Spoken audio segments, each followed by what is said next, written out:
SMA Muhammadiyah Benteng. Assalamualaikum warahmatullahi wabarakatuh. Alhamdulillahirabbil alamin. Assalatu wassalamu ala asyrafil anbiya'i wal mursalin wa ala alihi wa sahbihi ajmain. Amma ba'd. Hamda wa syukurillah, kita masih diberikan kesempatan dan kesehatan untuk berkumpul pada pagi hari ini pada kegiatan pengabdian kepada masyarakat yang dilaksanakan di SMA Muhammadiyah Benteng. Sebelum memulai acara pada hari ini, ada baiknya jika kita bersama-sama membaca Bismillahirrahmanirrahim. Pertama-tama yang akan membawakan sambutan pada kesempatan hari ini adalah Bapak Kepala Sekolah, Bapak Muslim Razak Estos. Kepada beliau disilakan dengan hormat. Terima kasih. Assalamualaikum warahmatullahi wabarakatuh. Puji syukur kepada Allah Subhanahu wa taala. Salam dan kasih atas tunjuk kita Nabi Muhammad SAW yang pada hari ini kita masih diberi kesehatan, kesempatan untuk hadir walaupun dalam suasana bulan Ramadan yang sudah berjalan beberapa minggu. Yang perlu sedikit mungkin saya sampaikan sebelum kita masuk ke acara inti adalah kami atas nama keluarga besar SMA Muhammadiyah secara kelembagaan mengapresiasi dan mengucapkan terima kasih yang sebesar-besarnya atas terlaksananya kegiatan kita ini. Pengabdian masyarakat tidak ada dua di sini diundangan ya. Seminar peningkatan kompetensi guru dalam pembelajaran dalam menyusun perangkat pembelajaran inovatif menggunakan teknologi berbasis learning management system. Dan yang kedua pertanian ya, pertanian. Jadi ini adalah salah satu yang harus dilaksanakan oleh dosen Muhammadiyah, yang pengabdian kepada masyarakat itu harus di amal bersama Muhammadiyah, tidak boleh di sekolah negeri atau di swasta yang lain. Jadi harus di sekolah Muhammadiyah. Yang berikut saya sampaikan bahwa kegiatan ini sejalan dengan program sekolah khusus SMA Muhammadiyah yang tiap tahun, tiap semester kita programkan, yaitu workshop peningkatan kompetensi tenaga pendidik dan kependidikan di setiap sekolah. Di sekolah itu tidak seperti itu. Jadi intinya kegiatan ini saling mensupport lah. Jadi kami mensupport dan kegiatan ini juga menjadi support bagi teman-teman untuk peningkatan. Jadi istilahnya workshop dadakan dan workshop yang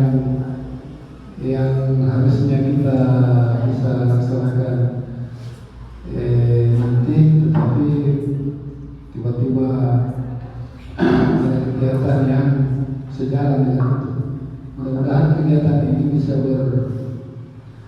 bermanfaat bagi teman-teman dan bernilai ibadah di sisi Allah Subhanahu wa taala. Segera itu saja, mudah-mudahan kegiatan ini berjalan dengan baik dan terlaksana dengan sesuai yang kita harapkan. Seperti itu mungkin Wabillahi bismillah, taufiq Tuhan. Assalamualaikum warahmatullahi wabarakatuh. Terima kasih atas sambutannya Pak. Jadi program risetmu ini adalah program penelitian yang khusus di lingkungan Muhammadiyah. Jadi dosen-dosen di luar kampus Muhammadiyah itu tidak bisa mendaftar pada program ini. Dan program ini hanya bisa bekerja sama dengan sekolah-sekolah Muhammadiyah ataupun pesantren-pesantren Muhammadiyah atau organisasi Muhammadiyah yang lainnya. Jadi ini program khusus penelitian yang diselenggarakan oleh Muhammadiyah untuk dosen-dosen di perguruan tinggi Muhammadiyah. Jadi ITSPM ini pun bisa mengikuti program ini. Jadi program ini ada penelitian dan ada juga pengabdian kepada masyarakat. Jadi yang saya daftarkan yaitu pengabdian kepada masyarakat. Alhamdulillah lulus. Jadi seluruh perguruan tinggi Muhammadiyah di Indonesia melaksanakan program ini yang lulus yang punya NIDN bisa mendaftar dan lulus. Jadi pun melalui tahap seleksi untuk lulus pada program risetmu ini. Jadi pada kesempatan hari ini yang kami jadikan sebagai partner yaitu SMA Muhammadiyah. Jadi pun bidangnya di sini ada dua, yaitu pendidikan khususnya bahasa Indonesia dan pertanian. Karena jika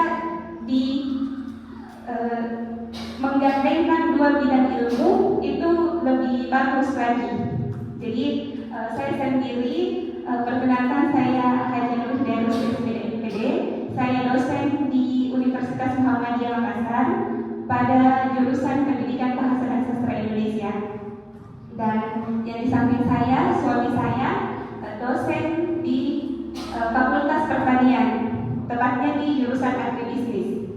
Jadi kalau ibu-ibu, bapak-bapak di sini mau bertanya tentang pertanian, bisa langsung ke beliau. Oke, lanjut. Pemateri ataupun bicara pertama adalah saya sendiri. Jadi materinya di sini penggunaan LMS atau Learning Management System dalam mengemas pembelajaran bahasa.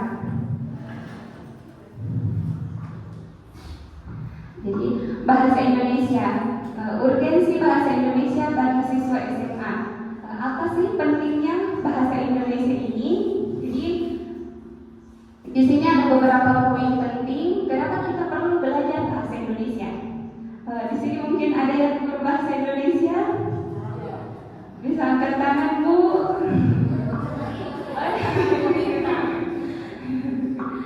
Jadi di sini ada beberapa poin. Yang pertama, membentuk identitas nasional, karena bahasa Indonesia adalah bahasa nasional. Dimanapun bumi dipijak, kita bisa berkomunikasi dengan orang Papua, Kalimantan, Sumatera menggunakan bahasa Indonesia di luar daripada bahasa daerah atau yang disebut dengan bahasa ibu setiap daerah. Kemudian bersatu bangsa, suku dan budaya. Kemudian yang ketiga, melestarikan budaya. Yang keempat, mengembangkan ilmu pengetahuan dan teknologi. Jadi sampai saat ini untuk mengembangkan ilmu pengetahuan dan teknologi di Indonesia sendiri kita masih menggunakan bahasa Indonesia. Kecuali mungkin saja jika penelitiannya Bapak Ibu menggunakan budaya lokal, bahasa daerah, barulah ilmu pengetahuan tersebut didapatkan dari bahasa daerah, misalnya bahasa Makassar. Kemudian meningkatkan pengetahuan dan keterampilan, mampu berkomunikasi secara baik dan benar. Ini mampu berkomunikasi secara baik dan benar. Jadi berkomunikasi itu ada yang baik, ada yang benar, ada yang baik dan benar. Yang paling banyak dicontohkan itu ketika membeli sayur di pasar. Jadi saat ke pasar, ketika kita mengatakan kepada penjual sayur, "Ibu, bisakah saya membeli sayur? Ibu, satu ikat kangkung." Nah, itu bahasanya baik, tapi kurang benar karena tidak sesuai tempatnya. Jadi kalau kita ingin berkomunikasi harus sesuai dengan tempatnya, lingkungan, dan situasinya. Kemudian mampu mengungkapkan pendapat yang baik dan sopan, memperkuat jati diri bangsa, dan memperkenalkan kekhasan Indonesia dan nilai-nilai positif. Selanjutnya, perlunya mengemas pembelajaran berbasis LMS. Jadi, LMS ini Learning Management System.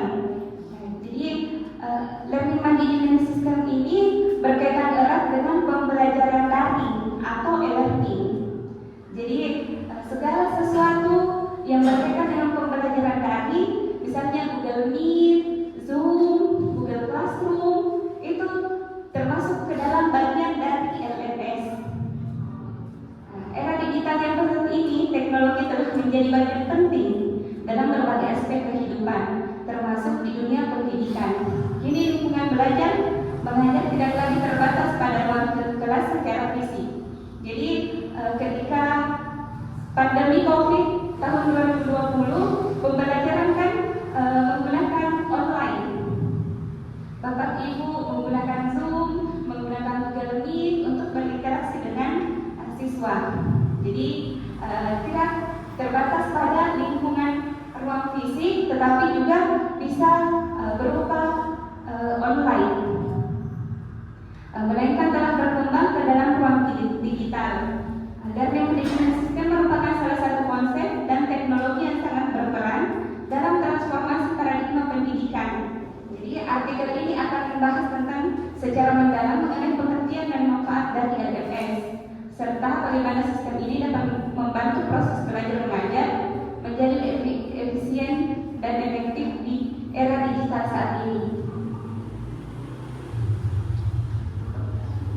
Penjelasan tentang LMS. Learning Management System adalah sebuah platform digital yang dirancang khusus untuk mendukung proses pembelajaran, penyediaan konten pembelajaran, serta pelacakan dan penilaian kinerja peserta didik dalam suatu instansi atau organisasi. Jadi sebentar akan diperlihatkan juga tentang LMS ini seperti apa bentuknya. Learning Management System merupakan gabungan antara teknologi dan metode pengajaran dalam rangka menciptakan lingkungan belajar yang lebih interaktif, fleksibel, dan efisien. Jadi dengan adanya LMS ini, Learning Management System, Bapak Ibu ketika memberikan materi pembelajaran bisa melalui platform digital, sehingga siswa bisa membuka kembali. Misalnya di Google Classroom, Bapak Ibu memerintahkan kepada murid untuk mengumpulkan tugas di classroom, maka anak-anak atau siswa akan mengumpulkan tugas tersebut dan Bapak Ibu memberikan nilai dan bisa dibuka kembali oleh anak-anak. Jadi ketika pembelajaran disimpan secara digital, maka kemungkinan hilangnya itu kecil. Beda halnya kalau misalnya kertas, sampai di rumah tidak dapat di kertasnya, sampai di sekolah, maka mencatat ulang materinya. Jadi dengan adanya LMS ini, lingkungan belajar menjadi lebih interaktif, menjadi lebih fleksibel, dan menjadi lebih efisien. Tujuan LMS secara umum untuk memudahkan para pengajar dalam menyampaikan materi pembelajaran, mengatur interaksi online antara peserta didik dan instruktur atau pendidik, serta memperingkas tugas administrasi seperti pemberian tugas, pengumpulan jawaban, dan penilaian. Beberapa contoh LMS yang populer telah digunakan di institusi pendidikan dan organisasi di seluruh dunia, meliputi Moodle, Blackboard, dan Canva. Mungkin di sini sudah banyak murid kita yang menggunakan Canva, ya, sudah familiar dengan Canva. Jadi ada beberapa fitur LMS. Yang pertama, pengelolaan materi pembelajaran. Jadi LMS ini sebuah aplikasi yang bisa diciptakan oleh satuan pendidikan. Misalnya SMA Muhammadiyah memiliki LMS tersendiri yang bisa diakses oleh siapapun. Kemudian SMA 1 memiliki LMS tersendiri. Jadi setiap satuan sekolah itu memiliki LMS tersendiri untuk menghimpun pembelajaran antara guru dan siswanya. Jadi apa saja hal utama ketika kita ingin membuat LMS? Jadi yang pertama itu pengelolaan materi pembelajaran. Fitur ini bertugas untuk mengatur materi ajar dalam berbagai format seperti teks, audio, video, dan seringkali memungkinkan tutor untuk menggabungkan sumber daya luar seperti video YouTube dan tautan web. Jadi di dalam LMS itu tidak sekedar pemberian materi, tetapi ada juga audio, ada juga video, ataupun tutorial. Dan kita bisa juga memasukkan misalnya link pembelajaran wacana bahasa Indonesia, link YouTube-nya dimasukkan ke dalam LMS sehingga murid bisa mengakses link itu melalui LMS. Kemudian yang kedua, alat pengajaran interaktif. LMS umumnya menyediakan alat-alat interaktif untuk proses pengajaran, termasuk di dalamnya adalah kuis, tugas, dan alat lainnya yang dapat membantu dalam proses pembelajaran dan penilaian peserta didik.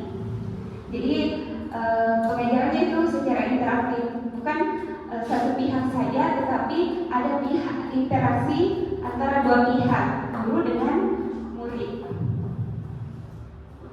Selanjutnya pelacakan kemajuan dan evaluasi. LMS memfasilitasi pengajar untuk melacak perkembangan siswa serta menganalisis dan memahami efisiensi metode pengajaran mereka. Fitur ini biasanya mencakup penilaian otomatis, laporan kemajuan, dan statistik kinerja peserta didik. Jadi dengan adanya LMS juga kita bisa melacak kemajuan dan evaluasi peserta didik.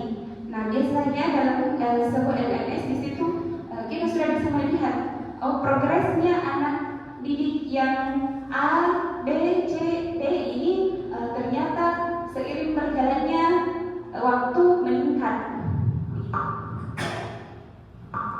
Kemudian sebagai forum diskusi dan kolaborasi, fitur yang memungkinkan siswa dan pengajar untuk berinteraksi dan berkolaborasi dalam forum diskusi, berbagi ide dan pengetahuan serta belajar dalam lingkungan sosial.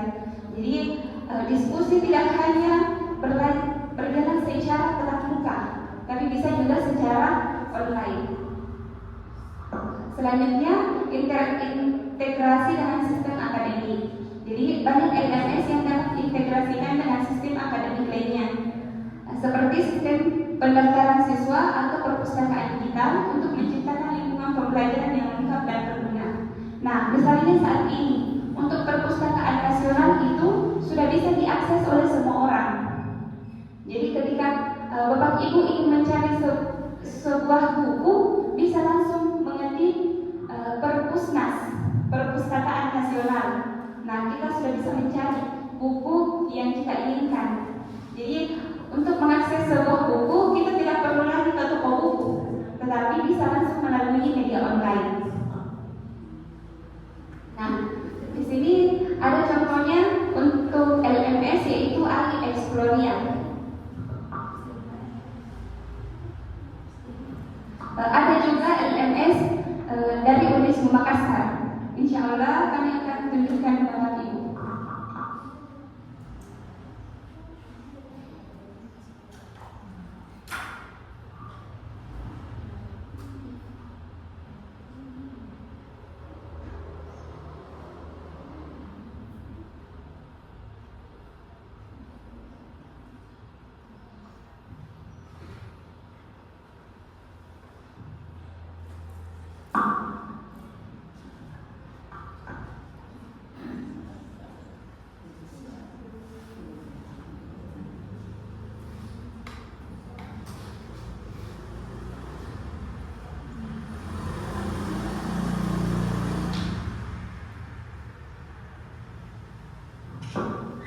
Selanjutnya akan dijelaskan oleh Bapak Muhammad Al-Aswar Usman. Baik, bismillahirrahmanirrahim. Assalamualaikum warahmatullahi wabarakatuh. Terima kasih Bapak Ibu atas kehadirannya. Sebelum saya masuk ke materi, jadi saya harap Bapak Ibu bisa tetap berada di ruangan yang sempat saya, karena kami punya oleh-oleh dari Mas Hamba untuk Bapak Ibu, khusus yang diberikan nanti. Kalau Bapak Ibu tahu Seko, nanti Bapak Ibu akan dapat kopi Seko, jadi harap ditunggu sampai selesai kegiatannya seperti kami nanti share. Kemudian juga materi yang kami bagikan nanti semuanya kami share Bapak Ibu. Jadi materi tentang LMS, tentang pertanian, termasuk ada masalah katanya di Selayar ini. Ada masalah katanya di Selayar ini kalau jeruk itu boleh tidak manis. Nanti saya share cara mengatasinya insyaallah. Pada kesempatan kali ini saya akan menjelaskan bagaimana menggunakan artificial intelligence atau AI. Kalau kita mau semua AI yang ada itu tersedia di Exploria. Ini boleh kita foto, ada yang gratis, ada yang semi premium, ada juga yang berbayar. Jadi Bapak Ibu bisa ambil nanti di Exploria. Exploria boleh diketik AI Exploria. Nanti saya coba kasih besar tadi. Ini Exploria. Exploria, semua kebutuhan Bapak Ibu lengkap di sini. Mau bikin video yang sebelumnya bahasa Indonesia video tak, mau kita translate jadi bahasa Inggris, videonya kita kasih masuk langsung berubah bahasa Inggris. Menurut tak ini lengkap. Kode bahasa Inggris menurut tak, bukan misalnya bahasa Bugis misalnya, tapi tidak ada bahasa Bugis dalam AI. Kalau bahasa Indonesia ke Bapak Ibu, insya Allah langsung translate sesuai mau tak, mungkin bahasa Italia, mungkin bahasa Chinese. Tidak perlu misalnya, saya tidak bisa belajar bahasa Inggris, sementara ada kebutuhanku, videoku ini harus berbahasa Inggris. Tidak usah lagi bilang, ada teks di sebelah sini saya baca, kemudian ada videoku, aku baca ini bahasa Inggris. Ada nanti yang tipe misalnya announcement, tapi kita bilang announcement, salah. Jadi dibantu sama AI supaya itu berubah jadi bahasa Inggris lengkap. Nah, lengkap di sini Bu, Bapak Ibu bisa akses di Exploria. Caranya bagaimana? Gampang sekali. Pertama, yang harus kalau misalnya tidak mau bayar, kita pakai yang gratis. Saya suka sekali juga yang gratisan Bapak Ibu. Jadi saya pakai yang gratis. Saya suka yang gratis sehingga saya harus ganti di sini. Ini ada pay, ini berbayar. Di sebelah sini ada tulisannya pay, ini berbayar. Ini premium, kemudian ada free AI. Yang kita blok itu yang free AI.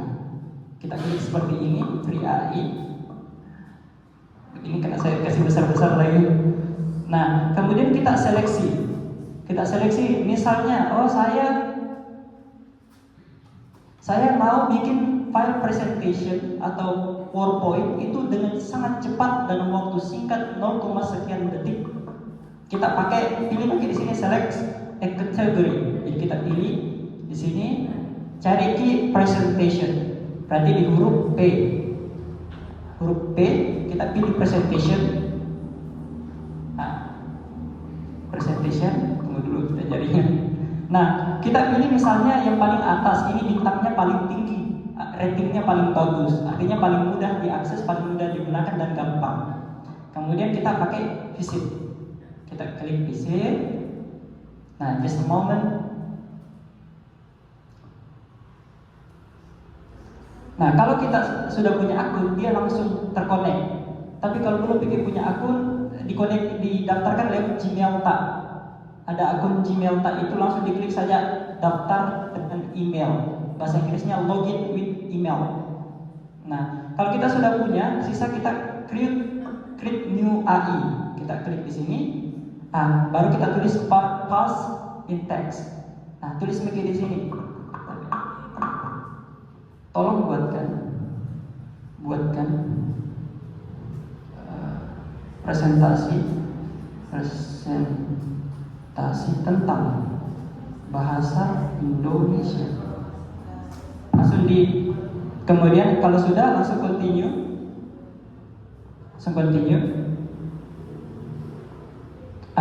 Setelah ini langsung continue lagi. Nah, kemudian kita pilih yang mana mau kita pakai apa namanya, apalagi tema yang mau kita pakai ini ada lengkap di sini. Pilih salah satu, misalnya ini. Nah, kita generate.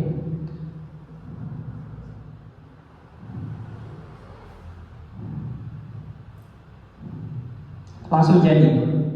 Nah, bikinkan seluruhnya. Tapi kalau dia gratisan cuma 8 slide. Memang kalau kita presentasi itu paling banyak 8 slide. Karena kalau lebih dari 8 slide bisa orang ngantuk. Ya, orang konsentrasi itu kan 15 menit harus ada perengangan beberapa menit. Jadi kalau 15 menit ya cukuplah, misalnya 8 slide ini bisa jadi. Nah, ini langsung bisa jadi Bapak Ibu. Slide 1. Nah, ini slide 1, slide 2, slide 3, slide 4, slide 5, slide 6, slide 7, slide 8. Ini terakhir. Tidak bisa bergeser. Nah, bagaimana caranya di-download Pak? Gampang. Kita klik di sini ada titik 3. Di sini ada titik 3. Kemudian saya ingin ekspor. Pilih ke ekspor. Tidak ada itu tulisan bahasa Indonesia Bapak Ibu, jadi bahasa Inggris ekspor. Kemudian kita pilih salah satunya, mungkin PDF kan, mungkin PowerPoint. Misalnya saya ingin PowerPoint. Saya klik tunggu. Ini menunggu. Kalau kita login pakai email tag, akan terkoneksi nanti di akun email tag. Muncul di email tag. Nah, ini ready export. Jadi kita masih menunggu. Ini sudah proses download. Nah, selesai. Dulu masih next. Nah, ini sudah terdownload. Langsung bisa dipakai untuk presentasi. Oh, misal kita diminta untuk jadi pemateri di salah satu tempat dan kita tidak punya butuh waktu karena urus anak, takjil, buka puasa dan sebagainya, diurusi mungkin pergi tamu dan sebagainya. Dalam waktu 1 menit ini jadi. Cuman memang perlu editing di sana sini sesuai mau tak. Misalnya, oh ini isiannya belum bisa sesuai mauku, edit harus kutambahkan kalimat seperti ini. Memang perlu lagi bantuan tak, karena kecuali misalnya kita mau lengkap sesuai mau tak, perintahnya harus lengkap. Di mana harus lengkap Bapak Ibu? Perintahnya harus lengkap. Di promnya itu harus lengkap. Mau tak dikasih bagaimana? Nah, bantu kita kasih begitu. Jadi AI itu tidak hanya ChatGPT ataukah Meta AI, enggak. AI itu banyak sekali. Sesuai kita mau, ada lengkap di sini, di explore ya. Jangan pakai cari satu-satu. Oh, saya mau pakai ChatGPT tidak usah. Di sini lengkap. Nah, lengkapkan ke semua, apapun yang kita mau lengkap di sini. Jadi tidak susah untuk bikin materi. Kemudian, oh bagaimana Pak caranya? Kita bilang tadi, mau Kak videoku yang bahasa Indonesia itu saya rubah jadi bahasa Inggris. Gampang. Video editing. Kemudian misalnya kita pilih Hey Gen AI. Ini paling atas, jadi itu kita paling pakai. Saya kirim video dulu ya supaya ada bisa saya pakai untuk ditranslate. Sebenarnya ada kemarin tapi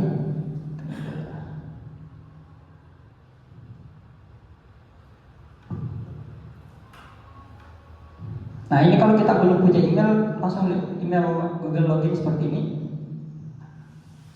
Continue as.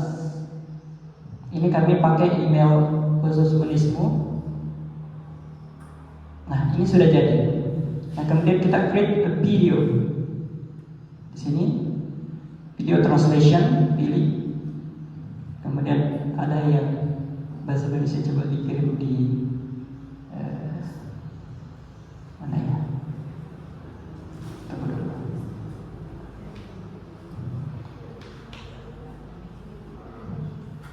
Kirim video. Ada kemarin saya.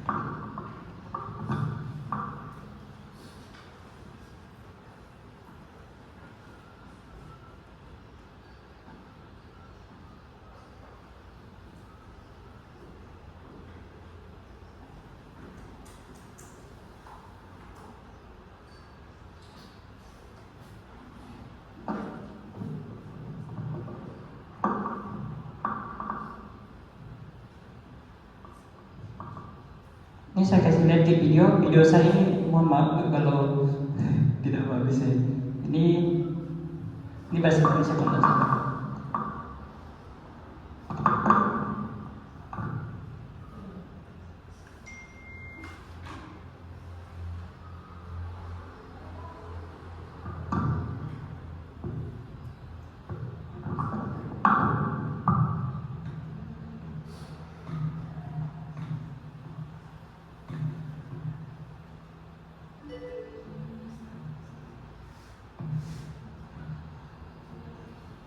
bahasa Indonesia tapi.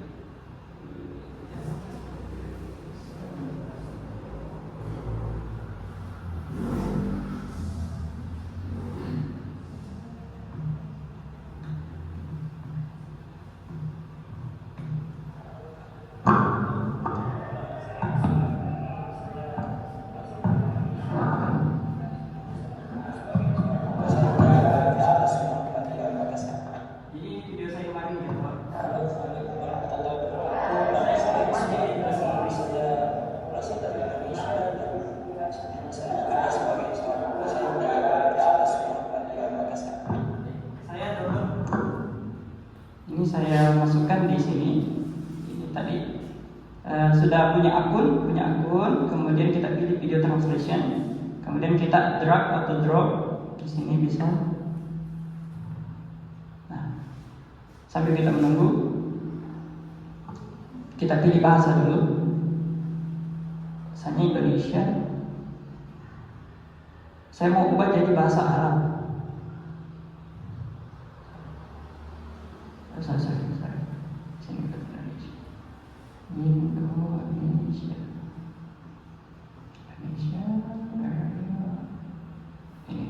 Indonesia diubah jadi bahasa Arab. Ini ada bahasa Jepang, ada ini Arab. Kemudian submit for translation.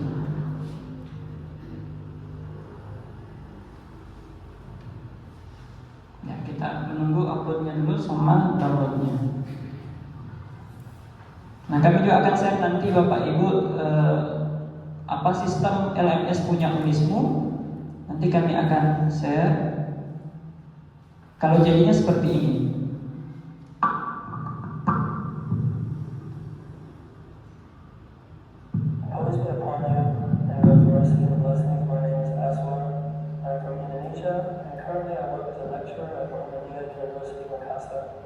Jadi saya bilang, saya Muhammad Asrul-Usman, saya bekerja sebagai dosen.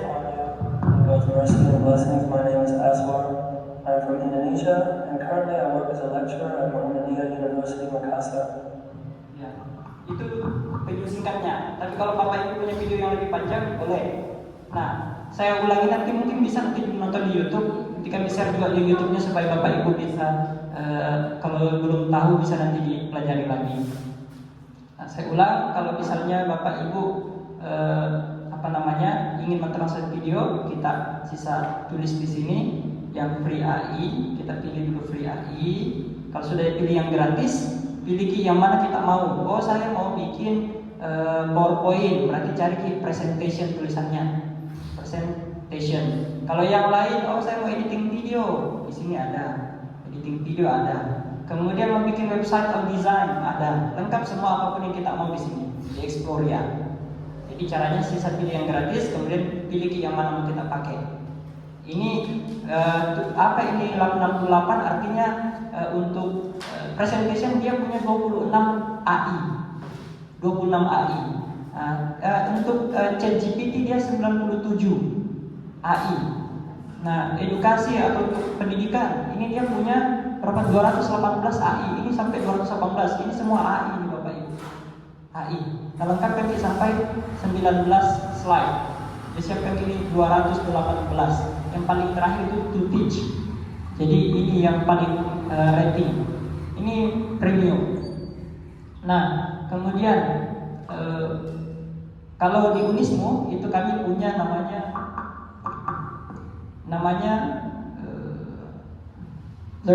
Give Learn Unismu. Nah, ini sistem yang dipakai oleh Unismu saat ini, jadi tidak pakai Mispada. Kalau kita tahu Spada itu Unismu sudah tidak pakai. Kita pakai Give Learn Unismu yang mekanismenya hampir sama dengan Spada. Waktu saya kuliah di UNS Solo itu kami pakai Spada di sana. Nah, kalau kita di Unismu sudah tidak pakai, kita pakainya sistem seperti ini. Kemudian sisa pilih home course. Nah, ini diinputkan oleh universitas. Jadi ada admin khususnya. Admin khususnya di sini bisa diakses, hanya yang bisa mengakses ini Bu hanya mahasiswa dan dosen. Tidak bisa diakses oleh orang lain karena tidak ada username and passwordnya. Jadi tidak punya akun dan tidak punya password.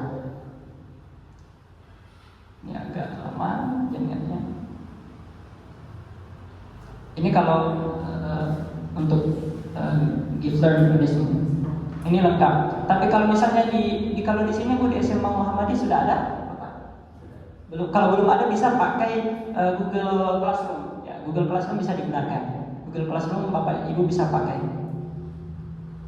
Nah, kalau saya misalnya saya mau cari my course, ini yang saya ajarkan. Saya mengajarkan mata kuliah ilmu tanah, sehingga nanti mungkin saya share. Nah, ini ada 2 kelas sama aplikasi komputer. Jadi saya ajarkan untuk semester 6 itu aplikasi komputer dan ilmu tanah untuk semester 2. Nah, kalau ilmu tanah itu 2 dosennya. Jadi satu memang yang fokusnya, kalau saya memang anak ekonomi, tapi karena kebetulan kaprodinya minta ajarkan ilmu tanah, jadi saya bantu yang Pak Halil namanya. Tapi modul ini murni saya yang bikin, tapi atas nama Pak Halil. Nah, ini lengkap Bapak Ibu, ini semua bisa diakses oleh mahasiswa. Bisa diakses oleh mahasiswa, oleh dosen juga. Kemudian ini lengkap sampai 16 pertemuan. Kalau S1 itu kan sampai memang 16 pertemuan termasuk mid test. Ini lengkap sampai soal-soal mid testnya, soal-soal final testnya lengkap di sini. Semuanya lengkap. Nah, apakah misalnya kalau mid test itu bisa diakses? Kan saya ada input soal. Apakah bisa diakses oleh mahasiswa begitu saja? Tidak bisa diakses oleh mahasiswa. Kapan bisa diakses? Ketika kuncinya dibuka oleh dosen yang bersangkutan. Jadi misal sekarang baru pertemuan pertama, tapi mahasiswa itu mau langsung buka tema pertemuan kedua, tidak bisa. Jadi memang bisa diakses oleh mahasiswa, tapi tidak bisa dibuka langsung apa yang mereka inginkan. Itu harus selalu ada izin dari dosen yang bersangkutan, supaya tidak terjadi kebocoran soal. Nah, itu kurang lebih tentang LMS yang digunakan oleh Unismu. Kalau sekarang Pak Rektornya Pak Dr. Insinyur Abdurrahim Nanda, beliau orang Enreka. Nah, kami akan share semua nanti materinya. Sebelum itu, karena kita juga terbatas oleh waktu, saya langsung masuk di materi saya tentang pestisida dan bahan organik. Ya. Nanti materinya saya share ke Ibu Arsi, mungkin dibagikan ke ibu yang lain, insyaallah. Nah, kalau kami di Universitas Muhammadiyah Makassar itu gagasannya hari ini pertanian berkelanjutan. Jadi bagaimana membangun sistem pertanian itu? Kalau sekarang kan memang sistemnya konvensional yang dipakai oleh zamannya Pak Soeharto waktu itu. Ada proses ekstensifikasi, diversifikasi pertanian yang kemudian memunculkan bahan-bahan kimia yang hari ini digunakan. Nah, pakai ada urea, ada NPK, ada Polska, ada KCL, ada ZA dan lain sebagainya, itu dimulai pada zamannya Pak Soeharto. Nah, sebelumnya menggunakan apa? Gunakannya sistem pertanian organik atau berkelanjutan. Tapi memang kalau kita pakai sistem kimia itu Bapak sebentar saja. Nah, urea itu kalau diaplikasikan ke tanah dia akan menghitam. Tanah itu akan hitam dan tidak akan pernah ada tumbuh rumput di situ di sekitar. Misal, ini ada sebutir setompo urea saya letakkan pada satu bidang tanah, satu titik tanah. Tidak akan pernah tumbuh apa-apa di situ. Kenapa? Tanahnya mati oleh bahan kimia tersebut. Nah, tanah itu harus selalu ada bahan organiknya.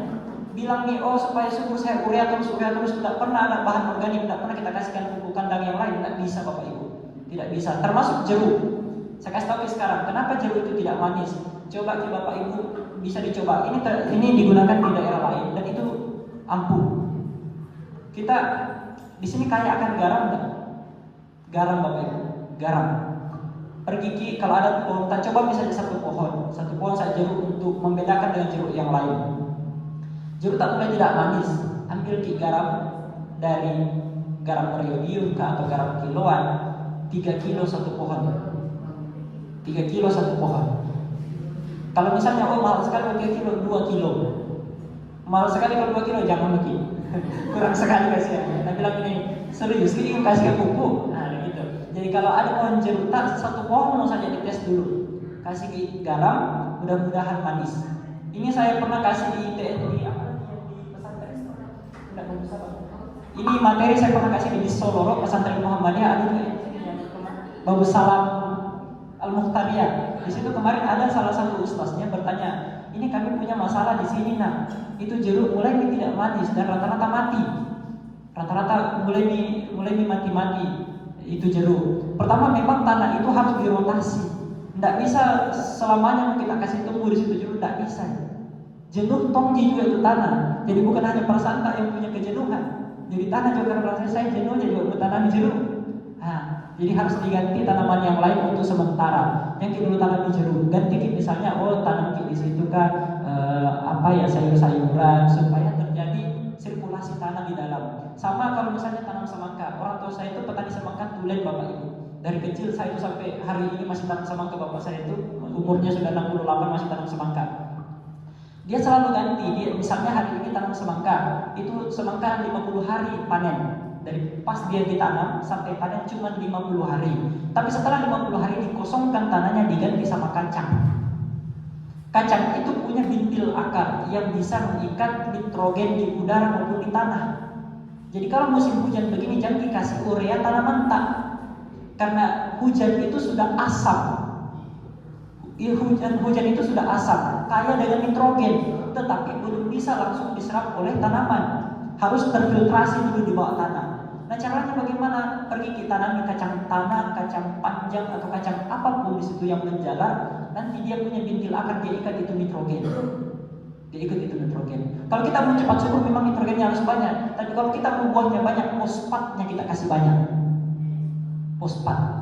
Jadi kalau mau dikasih berbuah bagus, sehat, fosfat kita kasih. Makanya ada proses pemupukan itu Bapak Ibu. Kalau dia baru vegetatif, dia dikasih urea. Tapi kalau generatif dikasih Ponska atau NPK, baik NPK plus, NPK apapun. Dan kalau dia pupuk cair, selalu lebih banyak fosfatnya ketika dia mulai berbuah. Berbunga sampai berbuah itu selalu banyak fosfatnya. Karena memang tujuan fosfat itu untuk pembuahan. Tetapi kalau untuk pertumbuhan tanaman sampai dia berbunga, itu dia pakai nitrogen paling banyak sama kalium. Makanya rata-rata itu kalau kita lihat Polska NPK 16-16-16, Polska plus namanya kalau kami, NPK plus itu fosfatnya 16, nitrogennya 16, kaliumnya 16. Makanya disebut 16%, sisanya didukung oleh unsur-unsur yang lain. Nah kalau mau dikasih manis sih garam. Coba kita kasih garam, mudah-mudahan berhasil. Saya tidak tahu kata daerah kenapa belum juga dikasih tahu sama Pak Ustaz itu berhasil atau enggak. Tapi daerah lain sudah pakai, alhamdulillah berhasil. Ilmu ini tidak dapat di bangku kuliah Bapak Ibu. Di mana didapat? Di orang Cina. Bapak saya itu merantau tahun 60-an, pergi di Malaysia, di sana ada tokenya orang Cina. Dia belajar di situ. Dia lihat kenapa itu tokenya perempuan. Dia kasih garam itu jeruknya. Nah tanya kenapa dikasih jeruk toke? Kenapa dikasih garam toke? Itu jeruk tak? Dia bilang untuk memaniskan buahnya, karena ini kau coba makan kecut. Pada saat dikasih garam manis. Jadi caranya dikasih garam. Itu. Kalau untuk kualitas di sini tanah apa Bapak Ibu? Kapur atau besi? Kapur. Kalau di sini itu pasti lama baru busuk, jeruk tak. Lama tahan itu jeruk di sini. Kenapa? Karena kapurnya. Mau dibandingkan misalnya bawang bantai dikasih bersaing sama bawang mereka tidak ada apa-apanya bawang bantai. Kenapa? Karena bantai itu rendah zat kapurnya. Baru 1 pekan itu bawang kita simpan di rumah tak mulai membusuk. Pasti itu bawang bantai murah. Besar memang, saya akui besarnya, tapi tidak tahan lama. Nah sementara bawang itu paling 1 biji 2 biji dipakai, beli 1 kilo dulu busuk nih. Nah kalau bawang mereka sama bawang gima itu tahan karena zat kapur di sana tinggi, walaupun dia punya bawang itu kecil-kecil, tapi tahan. Nah kenapa bawang bantai itu tidak bisa diekspor Bapak Ibu? Karena tidak tahan nih, baru sampai Malaysia busuk nih. Nah mau dikirim ke Jepang, itu masalahnya. Nah itu alasannya kenapa bawang bantai itu murah. Mereka belum tahu caranya bagaimana supaya dia bisa tahan. Kapurnya kasih banyak. Nah itu juga semangka itu tidak bisa kalau pH-nya asam atau sangat basah, tidak bisa. pH-nya harus netral. Jadi pH itu mendukung proses pertumbuhan tanaman dan kualitas buahnya nantinya. Nah caranya bagaimana? Kapur, kasihkan kapur. Jadi tanah di mereka itu selalu stabil. Di sini pun pasti pH-nya rata-rata stabil. Kenapa? Kapurnya banyak. Kalau di daerah saya, daerah Luwu Utara di sana di Masamba, itu tanahnya asam. Karena selain debit hujannya itu tinggi, di sana zat besi tinggi. Zat kapur rendah. Jadi tapi bedanya begini. Kalau zat besi itu manis. Pernah dimakan jeruk malangke? Tahu jeruk malangke Bapak Ibu? Itu manis.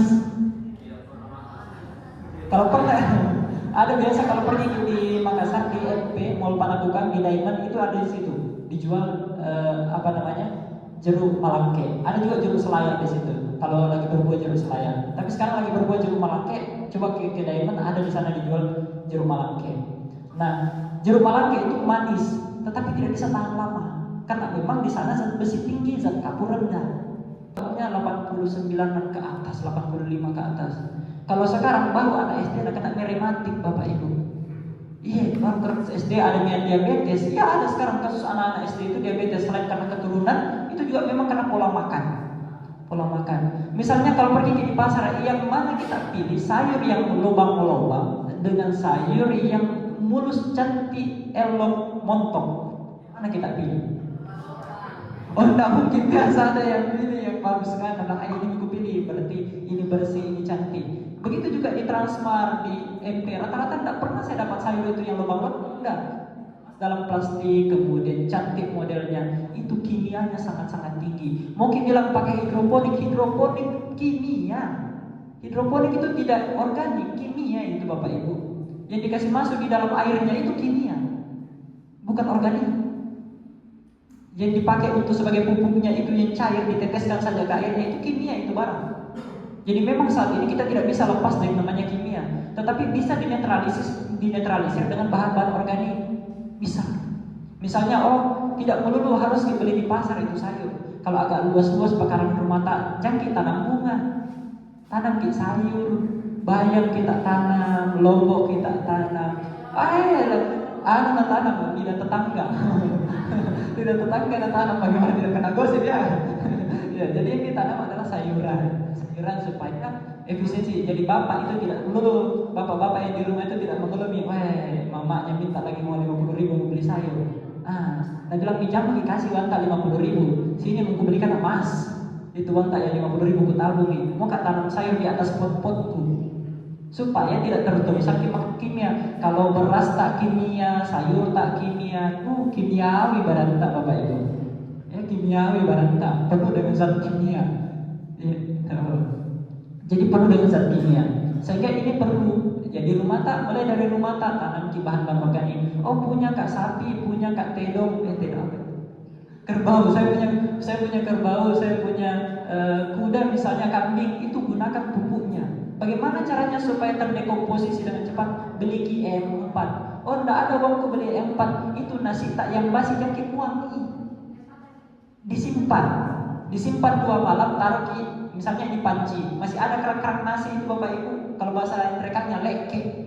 Ya, yang melengket di situ yang hitam itu, ada hitam ada kuning-kuningnya biasa. Jangan buang itu Bapak Ibu, simpan Taruh di atas baskom, disiram air tambahkan sedikit gula merah.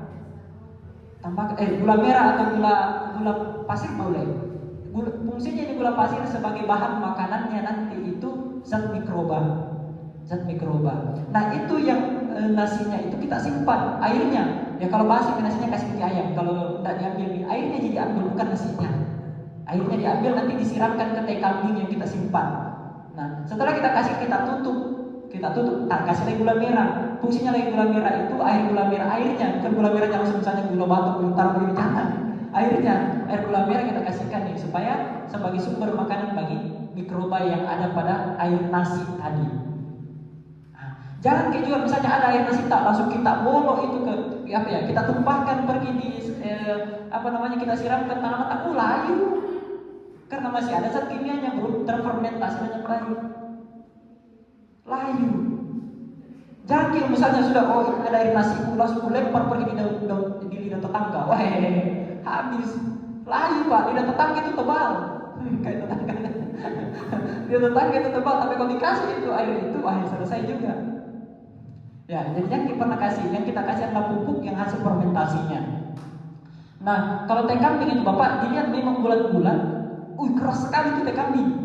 Apalagi kalau kering nih, keras itu teh kambing Bapak Ibu.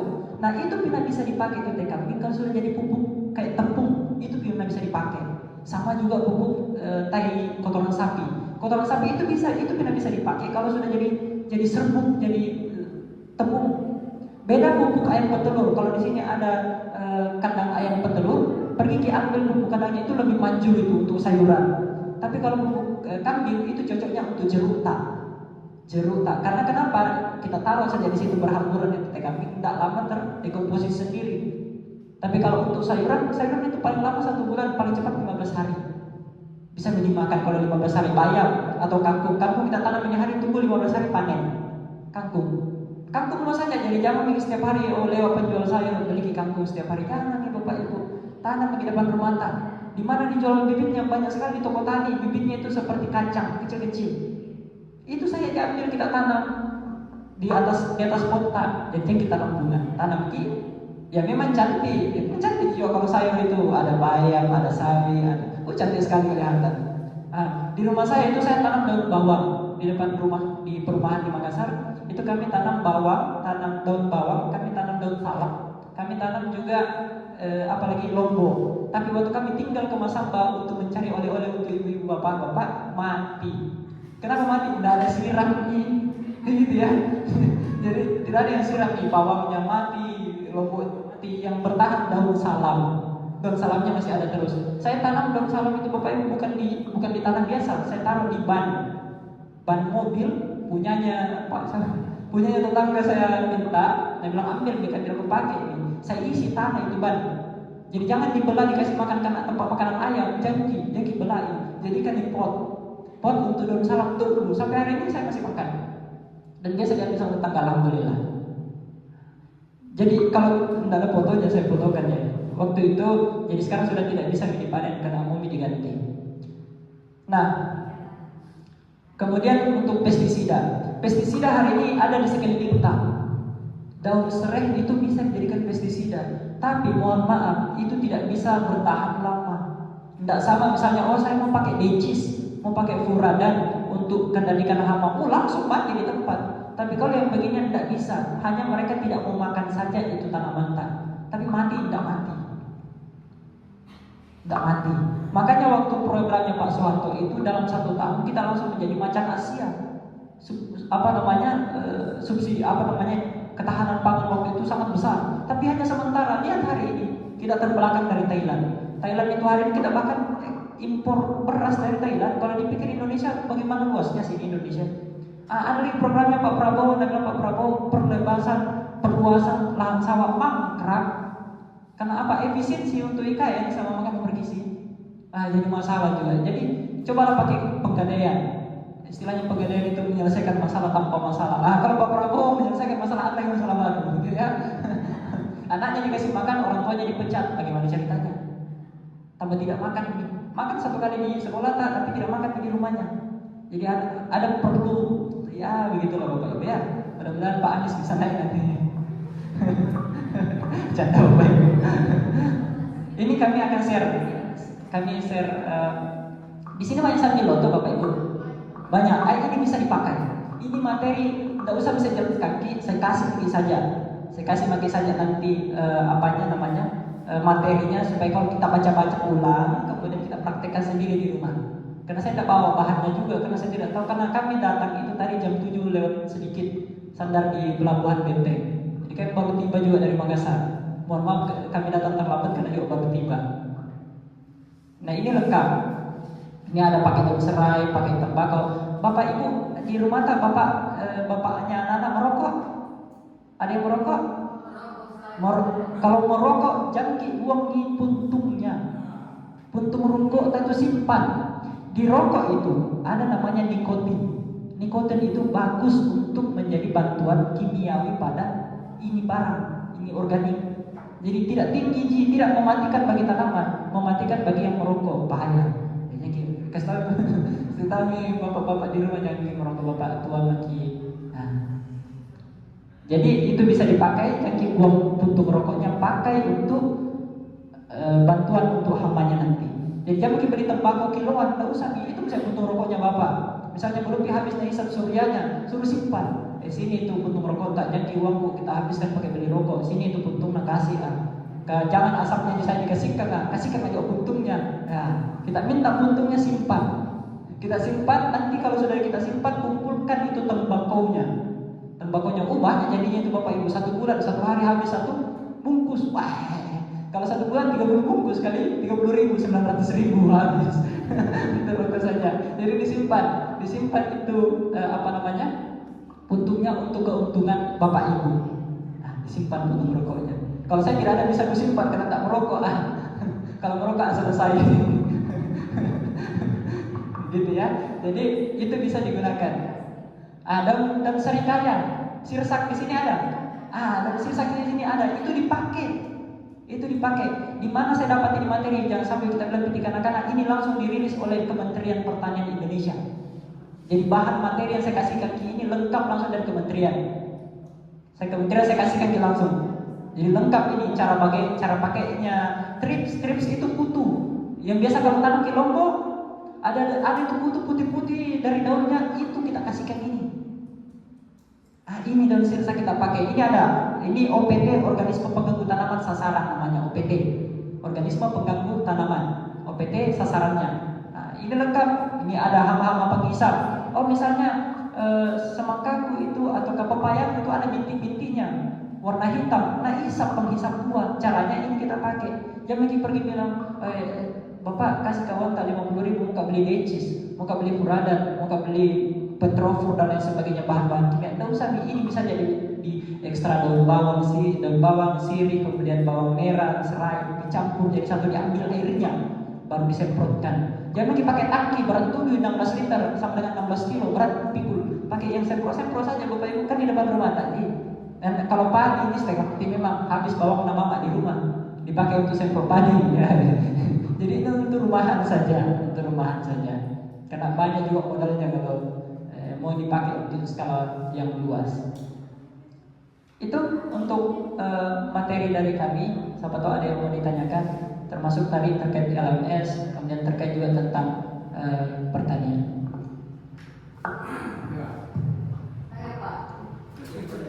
Silakan.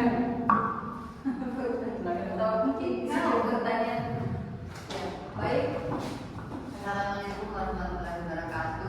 Assalamualaikum warahmatullahi wabarakatuh. Terima kasih Bapak dan Ibu, Bapak dan Nyonya datang ke sekolah kami untuk mengadakan atau menyelenggarakan seminar ini untuk ilmu bagi kami guru-guru di SMA Muhammadiyah. Baik, langsung saja. Tadi sempat disinggung kalau di sini itu Pak, kalau garam memang dari dulu kami orang-orang tua melakukan pupuk garam, memberi garam, tapi pada kelapa, pohon kelapa. Nah, ini pohon kelapa, jadi itu membuat subur dan membuat banyak buahnya. Itu sudah terbukti dari mungkin ratusan tahun lalu karena itu turun-temurun. Kemudian jeruk sekedar informasi, kenapa bisa jeruk itu menjadi kecut, jeruk selayar, karena adanya program pertanian mungkin 20 tahun lalu atau 10 tahun lalu yang mendatangkan itu menyambung Pak. Dia sambung itu pohon jeruk untuk berbuah. Ternyata apa hasilnya sekarang? Kalau manis nih sama Karenurdin yang di Sopeng sudah enak karena memang asli Pak Nurdin Abdullah ex-gubernur. Dia lebih kalah manisnya, padahal bibit dari sini. Tapi di sini memang itu sebelumnya ada program sambung, itu yang sekedar informasi bagi Bapak, bagi Ananda. Yang kemudian juga yang ketiga, ini yang kami mau tanyakan juga, apa memang kalau di sini ada itu rumput-rumput laut yang dekat pantai, apakah namanya apakah itu yang kayak daun tahapama itu? Yang tahapama ada itu daun yang bentuknya begini-begini, apakah seperti daun kelapa tapi dia di laut. Itu kalau pama banyak kok di pinggir pantai, mungkin bisa diajak ibunya nyonyanya untuk jalan-jalan ke pantai. Jadi itu sekarang. Nah, ini sekarang kami sudah menyampaikan ke bukan penanggulangan bencana, lingkungan hidup. Ini sekarang yang tidak terdeteksi oleh pemerintah kabupaten, sementara itu sekarang yang diambil di bagian utara, yang di bawah itu diambil menurut kabar, tapi karena saya tidak saksikan langsung, diambil itu baru di ke kelapanya, ke tanamannya. Nah ini mungkin menjadi referensi juga. Apakah itu memang sangat berpengaruh, karena memang dari lalu saya bicara garam tadi saya teringat itu. Jadi itu udah utama Pak. Nah bisa-bisa habis juga habitatnya, lingkungan kita kan. Padahal itu yang mendatangkan arusnya, ikannya itu kan di terumbu karang, kami di Kormep dulu. Jadi ini apa memang ada pengaruhnya itu nanda apa ya karena itu tahapama yang diambil, yang dibawa konon masuk untuk disimpan di jeruknya, di sekitar jeruknya, dijadikan sebagai bumbu selain garam. Kalau garam ya memang juga kita pakai, saya pun masih ada di rumah mungkin sebesar apa namanya untuk bumbu ya masih begitu, dulu begitu 1 karung kita beli, masih ada untuk tanaman. Terima kasih juga karena sudah ada di sini. Ternyata sirsak bisa untuk sempro-sempro karena pohon nangka di rumah itu ya daunnya kan daun sirsak. Jadi ini Ananda. Sebenarnya harapan kami sangat besar kepada Ananda berdua. Andai kata ini seminar ini tidak untuk kami saja, tapi semua petani-petani di Selayar supaya mendapat ilmu, jangan pesantren saja karena luar biasa ini. Sangat membantu. Selamat datang juga sudah menjadi orang Selayar. Nah, saya juga satu kali ada di Lubuk, jadi Selayar sudah menyatu dengan Lubuk, ya. Dan memang sangat-sangat subur sekali. Jadi itu nanda harapan kami yang kami pertanyakan ini. Apa memang itu tahap-tahap itu bisa memang? Apakah nutrisinya? Karena itu, karena sugesti keyakinan kalau dikasih tahap pasti, dan itu memang terbukti. Tapi terbukti mungkin buah kelapanya semakin baik dengan garam dan itu. Kemudian saya juga belum buktikan apakah sudah manis mie jeruknya dengan konon notabene sudah disambungnya itu yang membuat ciri khas daun jeruk Selayar hilang. Ya ini juga karena kita khawatir lingkungan laut juga akan menjadi terkuras. Tapi mohon maaf ini dalam tanda kutip karena mungkin masih ilegal, jangan sampai ini teroutlet dan saya yang jadi kenanya oleh petani, nanti malah saya ini keberatannya dibilang dia yang membuat ke permukaan sebagai media ya.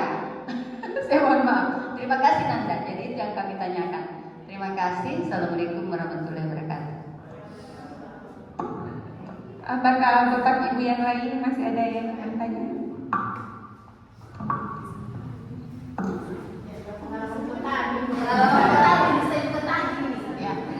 Assalamualaikum warahmatullahi wabarakatuh. Yang saya mau tanyakan ini sekitar pertanian dan perkebunan. Di depan rumah saya itu sengaja saya tanam pohon kelengkeng yang usianya hampir 8 tahun. Tapi bibit yang saya gunakan itu dari bijinya, bukan stek atau sambung dari biji. Nah sampai sekarang pohon itu tidak berbuah. Saya tidak tahu apakah itu dia kelaki-laki bagaimana. Saya sudah berusaha memberi pupuk khusus untuk buah, tapi sampai hari ini belum berbuah. Nah mungkin karena saya lihat di YouTube kalau dari biji sekitar 10 tahunan baru bisa berbuah. Tetap saya tunggu kapan bisa berbuah. Kalau dilihat dari besar pohonnya, rindangnya, apakah terlalu rindangnya sehingga tidak berbuah atau memang belum saatnya? Kemudian yang kedua, kemarin di bulan lalu, beberapa bulan yang lalu kami menanam jagung, menanam semua jenis tanaman di kebun. Ternyata jagung kami kena hama, bukan hanya hama pengerat seperti bajing apa gitu, ya. Tapi ulat, termasuk ulat yang warna hijau yang loncat. Nah, kemudian belalang. Jadi tiga jenis hama itu yang sangat menghambat pertumbuhan tanaman kami. Nah, saat ini saya mencoba memberi, kalau yang lalu saya memang belum memberikan semacam pestisida untuk menanggulangi hama itu. Tapi saat ini setelah panen saya kembali tanam, menyambut datangnya hujan saya langsung tanam. Alhamdulillah berbuah bagus. Yang saya berikan pada saat ini adalah apa lagi namanya itu? Molto saya gunakan, saya semprotkan, dan alhamdulillah sejenis binatang pengerat takut mendekat karena mungkin terlalu wangi, terlalu harum. Jadi kami bersyukur sudah bisa agak besar itu buahnya. Ya, jadi merupakan sambil berkebun kita juga meneliti ini di pertanian menggunakan molto. Ya, termasuk babi takut mendekat karena terlalu harum kebunnya. Demikian, wassalamualaikum warahmatullahi wabarakatuh. Ini saya lihat tadi untuk pupuk bisa di deterjen nih. Bisa iya memang harus pakai deterjen ya. Harus sabun kucing, apalagi itu Mama Lemon. Pakai campurkan sedikit saja, tapi kalau banyak sekali masih. Tapi ini Pak, karena deterjen itu termasuk mama kemudian sangat itu. Ini biasanya kalau ada orang pesta di Selayar ya, kalau dia habis parut itu, apakah tidak akan berbahaya? Parut itu apa itu? Kandorang, ubi jalar. Kalau dia parut ubi jalar, sudah itu kan biasa hitam. Kok dicuci pakai sunlight? Aman tidak itu dari segi pertanian? Gimana itu Nanda? Terima kasih.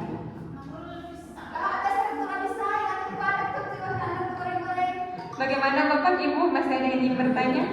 Oh ya, Pak Kepala, silakan. Ya, Assalamualaikum warahmatullahi wabarakatuh. Jadi ini seminar ini menarik karena dari teman dua orang yang menanggapi, tidak ada yang menanggapi di materi yang pertama. Pertanyaan tidak tanggapi. Padahal ini ya, jadi sekedar informasi memang di selain ini ada fenomena bahwa yang sekarang giat untuk berkebun dan bertani itu bukan petani, pegawai yang berkebun dan bertani. Jadi terbalik nih. Yang dari kampung itu yang petani datang ke kota beli pisang bawa ke kampung. Jadi itu. Terlepas dari itu ada yang saya mau tanyakan tadi yang ada saya garis bawahi bahwa kalau buah itu kalau garam kadar garamnya tinggi manis buahnya, tapi tidak tahan. Zat besi. Kira-kira apa solusi yang bisa kita lakukan sehingga buah itu bisa jeruk, manis dan tahan? Itu kan harapan petani. Kalau misalnya dia pilih kasih manis ternyata tidak tahan juga, ya paling tidak pemasarannya lokal saja, misalnya tidak bisa kemana-mana. Tapi mau dikasih tahan justru tidak manis. Jadi kira-kira apa kira-kira bisa petani lakukan sehingga kedua itu bisa digabungkan? Saya kira itu. Terima kasih. Jadi mungkin hanya 3 pertanyaannya Bapak Ibu kita batasi karena waktu juga. Saya persilakan kepada pemateri untuk menjawab pertanyaan dari Bapak Ibu. Baik, saya tanggapi satu-satu dari Ibu dan siapa tadi Bunda? Mohon maaf. Ibu Jo. Saya tanggapi soal yang daun pama. Daun pama itu adanya di laut dan kadar garam pada daunnya itu pasti tinggi. Dan tidak mungkin pada saat dikasih, misalnya bisa kita duga kalau daun pamanya pada saat masih hijau langsung bikin manis, gara-gara daun pamanya. Tapi masalahnya dia pasti menunggu daun pama itu lebur dulu, hancur dulu baru bisa namakan. Dia tunggu mengkompos dulu daun pama itu baru bisa namakan jeruk. Dan kita belum tahu hari ini apakah sudah ada perubahan karena daun pama nama Nismi. Kita belum ketemukan itu. Dan saya juga baru dengar itu daun pama. Mohon maaf baru saya tahu ada namanya daun pama. Nah, karena daerah saya dulu utara dan agak ke arah gunung, jadi saya bukan daerah pesisir, jadi saya tidak tahu bilang ada yang seperti itu. Nah, yang jelasnya garam itu membantu proses memaniskan. Nanti bisa disambung sama Bapak pertanyaannya. Jadi garam itu membantu memaniskan tanaman. Terbukti tadi yang disebutkan oleh Ibu Toke yang dari Malaysia itu, garam itu membantu proses memaniskan tanaman. Misalnya tanaman tak hambar, tanaman tak tidak ada rasanya atau kekecut, kita memanis. Nah, kita kasih garam. Nah, soal kadarnya, soal kebutuhan garam itu tergantung. Kalau semangka kita kasih 3 kilo mati. Karena semangka itu seperti biji ubi tumbuhnya, menjalar. Dia daunnya, dia batangnya itu lembek. Beda jeruk kan batangnya keras, dia butuh lebih banyak nutrisi garam. Beda kalau semangka itu semprot saja cuma 2 sendok sudah bisa bikin manis. Tapi harus continue. Jadi apakah cukup dengan di akarnya saja? Tidak juga, harus daunnya kita semprot. Jadi daun pama itu tolong dihentikan pengambilannya. Tolong dihentikan pengambilannya. Kita pakai garam. Coba ganti garam. Kemudian kalau terbukti kelapa, garam itu pupuk Bapak Ibu. Tanah itu butuh garam. Tanah itu butuh zat besi. Nah, rahasia kenapa kemudian Allah dapat-dapatkan nih, bisa tumbuh jeruk di Selayar tapi tidak bisa di Makassar. Tidak bisa di Endrekan. Bisa tumbuh bawang di Endrekan tapi tidak bisa di Selayar. Nah, bagi-bagi Allah naratakan nih, di sini bisa tumbuh jeruk, di sini bisa tumbuh kelapa. Walaupun di Endrekan banyak kelapa juga, tapi di kelapa itu di Endrekan gitu Bapak Ibu manis, besar-besar. Tapi sedikit buahnya satu pohon. Tidak selama di Selayar bilang sepanjang jalan kenangan dari arah Pamatata sampai di sini kelapa semua. Iya. Padahal miniatur Selayar itu mirip sekali dengan kampung saya Endrekan. Namanya Buntu Batu, artinya gunung batu. Sama-sama betul. Itu pagar-pagar yang pembatas itu persis yang ada di Endrekan. Jadi batu itu disusun dijadikan pagar. Waktu bapak saya masuk di Pamatata itu kaget itu sepanjang jalan yang banyak kelapa itu, kenapa banyak batu di sini disusun mirip sekali sama Endrekan. Jadi saya bilang kayaknya sepupu dulu ini Bapak antara Endrekan dan Selayar, gitu ya. Jadi kenapa kemudian itu garam perlu zat besi? Kalau zat besi itu saya belum ketemukan pupuk yang spesifikasinya zat besi. Jarang bisa dapat. Karena memang tanah itu tersedia masing-masing zat besi dan kapur. Tapi kalau nitrogen itu kan dia bebas, dia dapat dari, jadi pupuk urea itu Bapak Ibu didapat dari perusahaan-perusahaan minyak. Perusahaan-perusahaan minyak, ampas-ampasnya itu diubah jadi nitrogen atau urea atau poska. Makanya pada saat nekan tak pedis itu kalau nekan, atau misalnya urea coba berkeringat tangan tak baru satu urea dingin. Karena memang kimia itu barang kimia. Beda kalau pupuk kandang dikasih masuk tangan tak, dikasih keluar tangan tak, panas. Iya, dikasih masuk tangan tak, dikandang di pupuk kotoran ayam itu kalau misalnya panas sekali itu.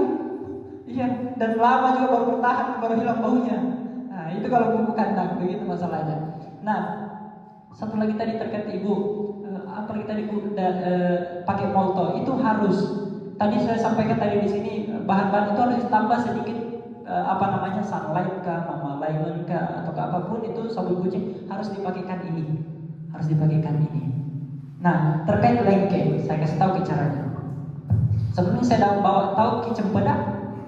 Ada cempedak di sini Bapak Ibu? Tidak ada. Saya bawa bibitnya. Ada di Ajibu.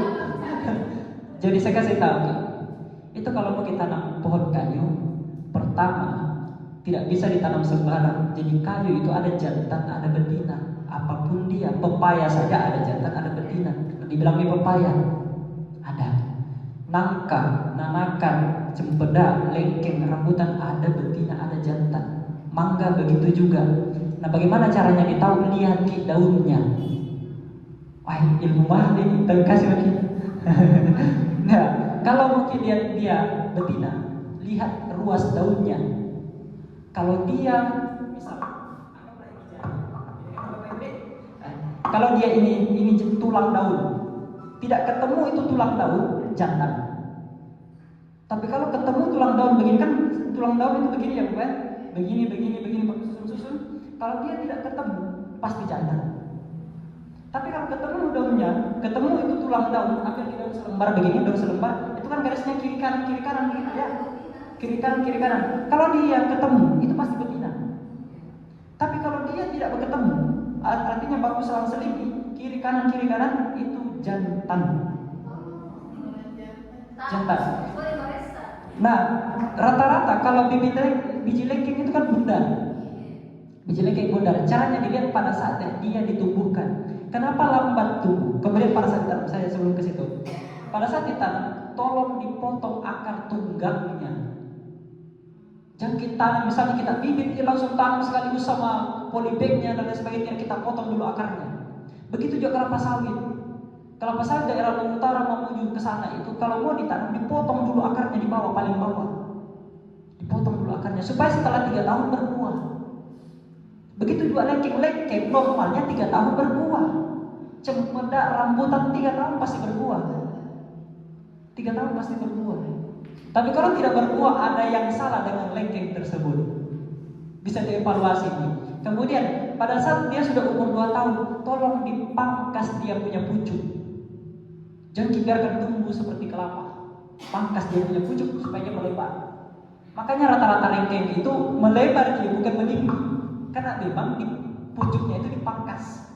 Mau dia disambung atau dicangkok ataupun kultur jaringan, dia pasti tetap dipotong. Apalagi kalau bibitnya ditanam sampai besar, bibit terus, tidak pernah dicangkok, tidak pernah dipotong, kemudian dikasih masukkan entris. Kan yang kita masuk, kenapa jeruk kemarin itu kecut? Karena ditambah entris. Entris itu sambung pucuk namanya. Kenapa dia kecut? Artinya bukan mie original dari tanaman yang sebelumnya itu tumbuh naik. Nah, ada mie campur biologi namanya ke dalam, ada campur jaringan di dalam. Nah, karena itulah supaya dia cepat berbuah, tapi dia akan mengurangi yang lain. Jadi ada keuntungan tambahkan, ada yang mengurangi. Nah, sama juga kelapa sawit. Kalau di sini pernah lihat kelapa sawit Bapak Ibu, itu kalau hibrida, semakin lama semakin segitiga dia naik. Semakin lama semakin 10 tahun itu minta diganti. Kenapa? Mulai tidak ada buahnya. Karena memang dia pembuahannya pada umur 3 tahun sampai ke 8 tahun. Begitu juga lengkeng, semakin lama rambutan. Kalau dulu orang tua tanam rambutan Bapak Ibu, semakin besar dia semakin banyak buahnya. Karena memang semakin besar. Tapi sekarang dia kalau semakin besar semakin tidak ada buahnya. Kenapa? Karena kultur jaringan tadi. Proses sambung pucuk itu mempengaruhi. Memang cepat berbuah, tapi cepat tahu juga caw. Cepat caw itu pasti cepat dia tidak bisa berbuah. Jadi ada plus minusnya. Ada plus minusnya, pasti ada. Nah, kemudian yang terakhir, kalau mau dikasih cepat berbuah, tolong dipangkas sekali. Jadi batang itu Bapak Ibu tidak boleh pakai susun-susun. Tidak boleh pakai susun-susun. Dia harus ada jeda di dalam itu supaya angin itu masuk, panas matahari merata di dalam. Jadi batang juga kena matahari, bukan sekedar daunnya. Kalau daun, ada daun yang tidak kena matahari, perlu pemangkasan. Kita pangkas. Kemudian pucuknya harus dipangkas. Pucuknya harus dipangkas di umur 3 tahun. Kalau untuk kasusnya ibu, saya tidak tahu buku apa ya. Pertama akarnya tidak bisa buku pangkas, tidak bisa buku sambung samping. Sama diregenerasi, caranya dicangkok, baru tanam ulang. Cangkok cari batang yang paling segar sama paling cantik, kita taruh, kita kupas, kita pembungkus nanti apa lagi namanya, sabuk kelapa, baru kita ikat pakai plastik. Tunggu akarnya baru tanam. Itu bisa berbuah. Tapi lihat lagi daunnya, tolong dilihat daunnya. Kalau tidak ketemu tulang daunnya, jangan kita tanami jantan itu barang. Iya. Kalau kelapa sawit ada lagi ilmu yang lain, nggak bisa karena memang ada kelapa sawit di sini. Jadi saya kasih tahu. Kalau kelapa itu ada juga yang tidak berbuah Bapak Ibu. Ada yang tidak berbuah kalau sembarang ditanam. Jadi jangan dibilang taruh batangnya di sini tunggu tarik ancam tanam. Ada tidak berbuah juga. Dilihat daunnya. Kalau dia tidak terlalu lebar daunnya pasti jantan. Begitu juga kelapa sawit. Jantan mungkin berbuah tapi paling tak 2, tak 1. Nah, tapi kalau dia suka cantik, elok, montok dia itu daunnya, betina. Tapi tak bisa dilihat ketemunya daunnya itu daun kelapa kalau masih kecil, tak bisa ketemu. Karena memang dia kan garis-garis sendiri-sendiri, pisah-pisah. Beda kalau pepaya paling gampang sekali mungkin tanam pepaya California. Jangan lagi beli di toko tani Bapak Ibu. Pergi di pasar ada buah pepaya, ambil saja bijinya, hambur tumbuh. Kalau umur nanti berdaun 4 nih, lihat lagi kalau ketemu itu dia punya segitiga di sini. Ilmunya Bapakku itu saya tidak pernah dapat sekali pun di bangku sekolah. Kuliah sampai di Solo, di sana di Jawa tidak pernah aku dapat ini ilmu. Bapakku dikasihkan. Dan tidak pernah saya dapat PPL yang penyuluh lapangan kasih tahu tak bilang begini caranya, tidak pernah. Bapakku dikasih tahu. Dari Cina juga ada orang Cina, Toke, bosnya. Waktu merantau ilegal merantaunya itu Bapakku sering kejar polisi gitu ya. Jadi itu Bapak Ibu. Ada lagi?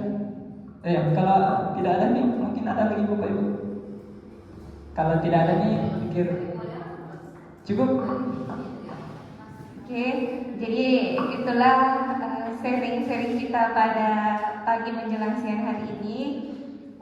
Mungkin kita akhiri dengan sama-sama membaca lafaz Alhamdulillah. Alhamdulillahirrahmanirrahim. Billahi fisabilil haq fastabiqul khairat. Assalamualaikum warahmatullahi wabarakatuh. Terima kasih atas atensinya semua Bapak Ibu. Mungkin kalau masih ingin berdiskusi bisa diskusi lepas sama Bapak dosen ini tentang pertanian.